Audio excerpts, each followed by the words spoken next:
Hi hello ನಮಸ್ಕಾರ ಎಲ್ಲ ಕೂಡ ಸ್ವಾಗತ ಎಲ್ಲರಿಗೂ ಕೆ ಸಿ ಗರ್ ಯೂಟ್ಯೂಬ್ ಚಾನಲ್ಗೆ. ನೋಡಿ ವೀಕ್ಷಕರೇ, ಈ ಹಿಂದೆನೂ ಕೂಡ ಹೇಳಿದ್ದೀನಿ. ಸೊ ಒಂದೇ ಒಂದು ಬುಕ್ಸ್ ಅನ್ನ ಪದೇ ಪದೇ ಓದಿದ್ರೆ ಸೆಲೆಕ್ಷನ್ ನಿಮ್ದಾಗತ್ತೆ ಅಂತೇಳಿ ಬಹಳಷ್ಟು ಜನ ಕೂಡ ಕಾಮೆಂಟ್ ಮಾಡ್ತಾ ಇದ್ರಿ. ಸರ್ ಯಾವ ಬುಕ್ ಓದಬೇಕು, ಏನೆಲ್ಲ ಸಿಲೆಬಸ್ ಇರುತ್ತೆ, ಯಾವ ಬುಕ್ಸ್ ಓದಿದ್ರೆ ಸೆಲೆಕ್ಷನ್ ಆಗುತ್ತೆ. ಸೊ ಇದಕ್ಕೆ ಸಂಬಂಧಪಟ್ಟಂತೆ ಬಹಳಷ್ಟು ಜನ ಕಾಮೆಂಟ್ ಮಾಡ್ತಾ ಇದ್ರಿ. ಹಾಗಾಗಿ ಇವತ್ತು ನಿಮಗೆ PC ಎಕ್ಸಾಮ್ಗೆ ಯಾವ ಬುಕ್ಸ್ ಬೆಸ್ಟ್ ಇರುತ್ತೆ, ಮತ್ತೆ ಅದಕ್ಕೆ ಅಫಿಷಿಯಲ್ ಸಿಲೆಬಸ್ ಏನು, ಯಾವ ಬುಕ್ಸ್ ಓದಿದ್ರೆ ಮತ್ತೆ ಯಾವ ಕ್ವಶನ್ ಪೇಪರ್ ಸಾಲ್ವ್ ಮಾಡಿದ್ರೆ ಯಾವ ರೀತಿ ಓದಿದ್ರೆ ನಿಮಗೆ ಸೆಲೆಕ್ಷನ್ ನಿಮ್ಮದಾಗುತ್ತೆ ಅನ್ನೋದ್ರ ಬಗ್ಗೆ ಇವತ್ತಿನ ವಿಡಿಯೋದಲ್ಲಿ ತಿಳಿಸ್ಕೊಡ್ತೀನಿ. ಲಾಸ್ಟ್ ವರೆಗೂ ಈ ವಿಡಿಯೋ ಸಂಪೂರ್ಣ ಮಾಹಿತಿ ಕೂಡ ನಿಮಗೆ ಗೊತ್ತಾಗುತ್ತೆ. ಸೊ ಇದು ನಿಮಗೆ ಅಫಿಷಿಯಲ್ ಡೀಟೇಲ್ಡ್ ಸಿಲೆಬಸ್ ಅಂತ ಹೇಳ್ತೀವಿ. ಸೊ ಈ ಅಫಿಷಿಯಲ್ ಡೀಟೇಲ್ಡ್ ಸಿಲೆಬಸ್ ಅಲ್ಲಿ ಏನೇನು ಹೇಳುತ್ತೆ ಅಂತ ಹೇಳಿ ಇದರಲ್ಲಿ ಮೆನ್ಷನ್ ಮಾಡೋದಾಗುತ್ತೆ. ನೋಡಬಹುದು ನೀವು ಈ ಅಫಿಷಿಯಲ್ ಡೀಟೇಲ್ಡ್ ಸಿಲೆಬಸ್ ಅಲ್ಲಿ ಇಲ್ಲಿ ನೋಡಬಹುದು. ಈ ರೀತಿ ಜನರಲ್ ನಾಲೆಡ್ಜ್ ಆಗಿರ್ಬೋದು, ಕರೆಂಟ್ ಅಫೇರ್ಸ್ ಆಗಿರ್ಬೋದು, ಸಾಮಾನ್ಯ ವಿಜ್ಞಾನ, ಅದ್ರ ಜೊತೆಗೆ ಮಾನಸಿಕ ಸಾಮರ್ಥ್ಯ ಮತ್ತು ಮೆಂಟಲ್ ಎಬಿಲಿಟಿ ಮತ್ತು ರೀಸನಿಂಗ್ ಅಂತ ಹೇಳ್ತೀವಿ ಕನ್ನಡದಲ್ಲಿ ಹಾಗಾಗಿದೆ. ಸೊ ಇದೇ ರೀತಿಯಲ್ಲಿ ನಿಮಗೆ ಮೆನ್ಷನ್ ಮಾಡಿದ್ದಾರೆ. ಸೊ ಈ ಮೆನ್ಷನ್ ಮಾಡಿರುವಂತದನ್ನ ನೀವು ನೋಡಬಹುದು. ಇದು ಡೀಟೇಲ್ಡ್ ಸಿಲೆಬಸ್ ಆಗಿರುತ್ತೆ. ಇದರಲ್ಲಿ ಇದರ ನ್ಯೂಮರಿಕಲ್ ಎಬಿಲಿಟಿ ಮತ್ತು ಬೇಸಿಕ್ ಮ್ಯಾಥ್ಸ್ ಕೂಡ ನೀವು ನೋಡ್ಕೋಬಹುದು. ಇದು ಒಂದು ಸ್ಕ್ರೀನ್ ಶಾಟ್ ಅನ್ನು ತಗೋಬಹುದು. ಸೊ ಇದು ಡೀಟೇಲ್ ಸಿಲೆಬಸ್. ಹಾಗಾದ್ರೆ ಇದಕ್ಕೆ ಸಂಬಂಧಪಟ್ಟಂತೆ ಬುಕ್ಸ್ ಗಳನ್ನು ಕೂಡ ನಾವು ನೋಡೋಣ. ಸೊ ಎಲ್ಲರೂ ಕೂಡ ಕ್ವಶನ್ ಕೇಳುವಂಥದ್ದು, ಸರ್ ಎಲ್ಲವೂ ಒಂದೇ ಬುಕ್ ಅಲ್ಲಿ ಇರುವಂತದ್ದು ಇಲ್ವಾ ಅಂತ ಹೇಳಿ ಡೆಫಿನೆಟ್ಲಿ ಇರುತ್ತೆ. ಬಟ್ ಅಂತಹ ಬುಕ್ ಅನ್ನ ರೆಫರ್ ಮಾಡಿದ್ರೆ ಕ್ಲಿಯರ್ ಮಾಡ್ತಿರೋ ಇಲ್ವೋ ಅನ್ನೋದು ಗ್ಯಾರಂಟಿ ಕೂಡ ಇರೋದಿಲ್ಲ. ಹಾಗಾಗಿ ನೀವು ಯಾವುದನ್ನ ಪ್ರಿಪೇರ್ ಆಗ್ತಾ ಇದ್ದೀರಾ, ನಿಮ್ಮ ಎಫರ್ಟ್ 100% ಹಾಕ್ಬೇಕು, ಮತ್ತೆ ಸೆಲೆಕ್ಷನ್ ನಿಮ್ದು ಹಾಕೋಬೇಕು.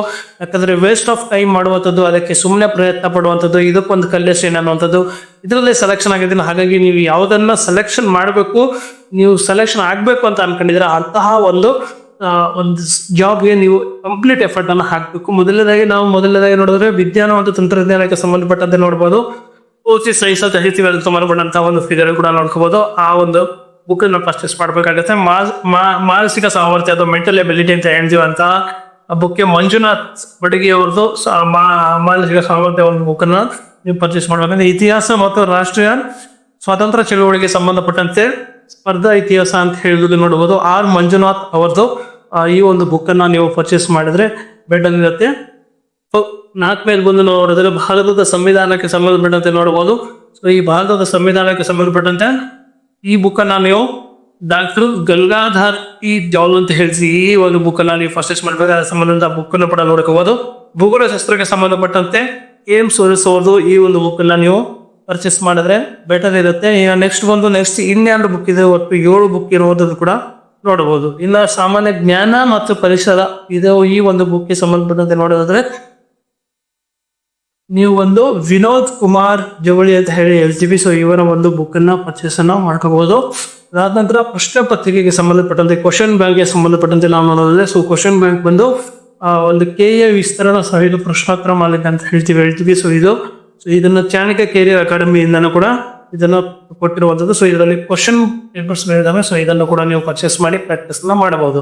ಸೊ ಹಾಗಾದ್ರೆ ಈ ಬುಕ್ಸ್ ಅನ್ನ ಓದಿದ್ರೆ ಡೆಫಿನೆಟ್ಲಿ ಸೆಲೆಕ್ಷನ್ ಆಗತ್ತಾ ಅಂತ ಹೇಳಿ ನೀವು ಕ್ವಶನ್ಸ್ ಕೇಳಬಹುದು. ಸೊ ಮೊದಲನೇದಾಗಿ ನೀವು ಬುಕ್ಸ್ ಅನ್ನ ಹೇಗೆ ಓದಬೇಕು, ಯಾವ ತರ ಒಂದು ಸ್ಟಡಿಯನ್ನ ಮಾಡ್ಬೇಕು ಅನ್ನೋದಾದ್ರೆ ಸೊ ಮೊದಲನೇದಾಗಿ ನಾವು ಮಾಡೋದ್ರೆ ಇವೆಲ್ಲ ಬುಕ್ಸ್ ಅನ್ನ ಸಬ್ಜೆಕ್ಟ್ ಇದನ್ನ ನೀವು ಓದಿ ನಿಮ್ಮ ಸ್ವಂತ ನೋಟ್ಸ್ ಅನ್ನ ಮಾಡ್ಕೋಬೇಕು. ಫಸ್ಟ್ ಬಂದು ನೋಟ್ಸ್ ಅನ್ನ ಮಾಡ್ಕೋಬೇಕು. ಸೊ ಸ್ವಂತ ನೋಟ್ಸ್ ಅನ್ನ ಮಾಡ್ಕೊಂಡ್ಮೇಲೆ ಅದರ ಕೀ ಪಾಯಿಂಟ್ಸ್ ಅನ್ನು ನೀವು ಈ ರೀತಿ ಬರ್ಕೊಂಡ್ರೆ ನಿಮಗೆ ಯೂಸ್ಫುಲ್ ಆಗುತ್ತೆ. ಸೊ ನೋಟ್ಸ್ ಆದ ನಂತರ ಇವತ್ತು ಸಪೋಸ್ ಒಂದು ಸಂವಿಧಾನಕ್ಕೆ ಸಂಬಂಧಪಟ್ಟಂತಹ ಬುಕ್ಸ್ ಅನ್ನು ಓದಿದ್ರೆ ಅದಕ್ಕೆ ಸಂಬಂಧಪಟ್ಟಂತೆ ಕ್ವಶನ್ ಪೇಪರ್ಸ್ ಅನ್ನು ಸಾಲ್ವ್ ಮಾಡಬೇಕು. ಅದರ ಚಾಪ್ಟರ್ ವೈಸ್ ಕ್ವಶನ್ಸ್ ಇರುವಂತಹ ಸಾಲ್ವ್ ಅನ್ನ ಮಾಡಿದ್ರೆ ನಿಮ್ಗೆ ಯಾವ ರೀತಿ ಕ್ವಶನ್ಸ್ ಅನ್ನ ಪ್ಲೇ ಮಾಡುತ್ತೆ ಅನ್ನೋದು ಕೂಡ ಗೊತ್ತಾಗುತ್ತೆ. ಅದೇ ರೀತಿ ನೀವು ಡೈಲಿ ಟೆಸ್ಟ್ ಸೀರೀಸ್ ಅನ್ನು ಅಟೆಂಡ್ ಮಾಡಬೇಕಂತ. ಡೈಲಿ ಅಂದ್ರೆ ಮೇಲೆ ನೀವು ಓದೋಕ್ಕಿಂತ ಮುಂಚೆನೆ ನೀವು ಸ್ಟಾರ್ಟ್ ಮಾಡಿದ್ರೆ ಡೆಫಿನೆಟ್ಲಿ ಅದ್ರ ಬಗ್ಗೆ ನಿಮ್ಗೆ ಏನೋ ಆಗ್ತದೆ. ಹಾಗೆ ಫಸ್ಟ್ ಬಂದು ಸಿಲೆಬಸ್ ಅನ್ನ ಕಂಪ್ಲೀಟ್ ಮಾಡಬೇಕು. ಓದ್ಬೇಕಾದ್ರೆ ಸಿಲೆಬಸ್ ಅನ್ನ ಕಂಪ್ಲೀಟ್ ಮಾಡಿದ ಮೇಲೆ ನೀವು ಟೆಸ್ಟ್ ಸೀರೀಸ್ ಅನ್ನೋದು ಡೈಲಿ ಬರೀಬೇಕಾಗುತ್ತೆ. ಟೆಸ್ಟ್ ಸೀರೀಸ್ ನಿಮಗೆ ಇದು ಬಂದ್ರೆ ನಿಮ್ಗೆ 60% ನಿಮ್ದು ಒಂದು ಸೆಲೆಕ್ಷನ್ ಒಂದು ಜಾಸ್ತಿ ಏನೋ ಮಾಡೋದು. ಯಾಕಂದ್ರೆ ನೀವು ಓದಿರುವಂತದನ್ನ ಯಾವ ರೀತಿ ಕ್ವಶನ್ ಪ್ಲೇ ಮಾಡ್ತಾರೆ ಮತ್ತೆ ಯಾವ ರೀತಿ ನಿಮಗೆ ಕ್ವಶನ್ಸ್ ಅನ್ನ ಟ್ವಿಸ್ಟ್ ಮಾಡಬಹುದು ಮತ್ತೆ ನೆನಪು ಮಾಡುವಂತ ಕೆಲಸವನ್ನ ಟೆಸ್ಟ್ ಸೀರೀಸ್ ಮಾಡುವಂಥದ್ದು. ಹಾಗೆ ಟೆಸ್ಟ್ ಸೀರೀಸ್ ನೀವು ಮಳೆಯಬೇಡಿ. ಅದಕ್ಕೆ ಸಂಬಂಧಪಟ್ಟ ಕ್ವಶನ್ ಪೇಪರ್ ತಗೊಳ್ಳಿ, ಡೈಲಿ ಟೆಸ್ಟ್ ಮಾಡಿ. ಫಸ್ಟ್ ಬಂದು 3 ಟಿಪ್ ಅನ್ನ ಹೇಳ್ಬಿಡ್ತೀವಿ ನಿಮಗೆ ಈ ಒಂದು ಎಕ್ಸಾಮ್ ಅನ್ನ ಕ್ರ್ಯಾಕ್ ಮಾಡುವಂಥದ್ದು ಹೆಂಗೆ ಅಂತ ಹೇಳಿ. ಮೊದಲನೇದಾಗಿ ಬಂದು ಸಿಲೆಬಸ್ ಅನ್ನು ಕಂಪ್ಲೀಟ್ ಮಾಡಬೇಕಾಗುತ್ತೆ. ಸಿಲೆಬಸ್ ಅನ್ನು ಡೈಲಿ ಓದಿ ನೀವು ಕಂಪ್ಲೀಟ್ ಮಾಡಬೇಕು. ಕೀ ಪಾಯಿಂಟ್ಸ್ ನೋಡ್ಕೋಬೇಕಾಗುತ್ತೆ ನಿಮ್ಮ ಒಂದು ನೋಟ್ಸ್ ಅಲ್ಲ. ಸೊ ಕೀ ಪಾಯಿಂಟ್ಸ್ ನೋಡ್ಕೊಂಡ್ಮೇಲೆ ಸಿಲೆಬಸ್ ಅನ್ನ ಕಂಪ್ಲೀಟ್ ಮಾಡಿದ್ಮೇಲೆ ಏನ್ ಮಾಡ್ಬೇಕಂದ್ರೆ ನೆಕ್ಸ್ಟ್ ಸ್ಟೆಪ್ ಬಂದು ನಿಮಗೆ ರಿವಿಷನ್. ಇದು ಬಹಳಷ್ಟು ಇಂಪಾರ್ಟೆಂಟ್. ಇಷ್ಟೇ ಸ್ಟಾರ್ ಕೊಟ್ಟರು ಕೂಡ ಕಡಿಮೆ. ಈ ಒಂದು ಇಂಪಾರ್ಟೆಂಟ್ ಪಾಯಿಂಟ್ ಈ ರಿವಿಷನ್ ಮಾಡಬೇಕು. ನೆಕ್ಸ್ಟ್ ಟೆಸ್ಟ್ ಬರೀಬೇಕು, ರಿವಿಷನ್ ಮಾಡಬೇಕು, ಟೆಸ್ಟ್ ಬರೀಬೇಕು. ಇಷ್ಟೇ ಕೆಲಸವನ್ನ ನೀವು 3 ರಿಂದ 4 ತಿಂಗಳು ಮಾಡಬೇಕು. ಇದು ಒಂದೇ ಎಕ್ಸಾಮ್ ಅಂತಲ್ಲ, ಯಾವುದೇ ಎಕ್ಸಾಮ್ಸ್ ಕಾದ್ರು ಸರಿ 4 ತಿಂಗಳು ನೀವು ಮಾಡಿದ್ರೆ ನೆಕ್ಸ್ಟ್ ಯಾವುದೇ ಎಕ್ಸಾಮ್ಸ್ ಕೊಟ್ಟರು ಕೂಡ ನೀವು ಡೆಫಿನೆಟ್ಲಿ ಕ್ರ್ಯಾಕ್ ಮಾಡ್ತಾರೆ. ಬರೀ ಇದೊಂದೇ ಎಕ್ಸಾಮ್ ಅಂತಲ್ಲ, ಯಾವುದೇ ಎಕ್ಸಾಮ್ಸ್ ಗಳಾದ್ರೂ ಸರಿ ಫಸ್ಟ್ ನೀವು ಸಿಲೆಬಸ್ ಕಂಪ್ಲೀಟ್ ಮಾಡಬೇಕು, ರಿವಿಷನ್ ಮಾಡಬೇಕು, ಡಿಸಿಷನ್ ಮಾಡಬೇಕು. ಫಸ್ಟ್ ನೀವು ಪ್ರಾಡಕ್ಟ್ ರೆಡಿ ಆಗ್ಬಿಡಿ, ಅಲ್ಲಿ ಸಿಲೆಬಸ್ ಅನ್ನು ಕಂಪ್ಲೀಟ್ ಮಾಡಿ ನೀವು ಕಂಪ್ಲೀಟ್ ರೆಡಿ ಆಗ್ಬಿಡಿ ಯುದ್ಧಕ್ಕೆ. ಸೊ ಯಾವುದೇ ಒಂದು ಪೇಪರ್ ಕೊಟ್ಟರು ನೀವು ಡೆಫಿನೆಟ್ಲಿ ಕ್ರ್ಯಾಕ್ ಮಾಡ್ತೀರಾ. ಬರೀ ಪಿ ಸಿ ಬಂದ್ರೆ ಈ ಬುಕ್ಸ್ ಅಂದ್ರೆ ಡೆಫಿನೆಟ್ಲಿ ಇಲ್ಲ, ಈ ಸಾಗಿ ಕೂಡ ಹೆಲ್ಪ್ ಆಗುತ್ತೆ. ಈ ಸಾಗಿ ಕೂಡ ಸ್ಟೇಟ್ ಗೌರ್ಮೆಂಟ್ಗೆ SDA ಅಪ್ಲೈ ಆಗ್ಬೋದು, SDA ಅಪ್ಲೈ ಆಗ್ಬೋದು, ಮತ್ತೆ ನೀವು ವಿಲೇಜ್ ಅಕೌಂಟೆಂಟ್ ಓಪನ್ ಆಗುತ್ತೆ.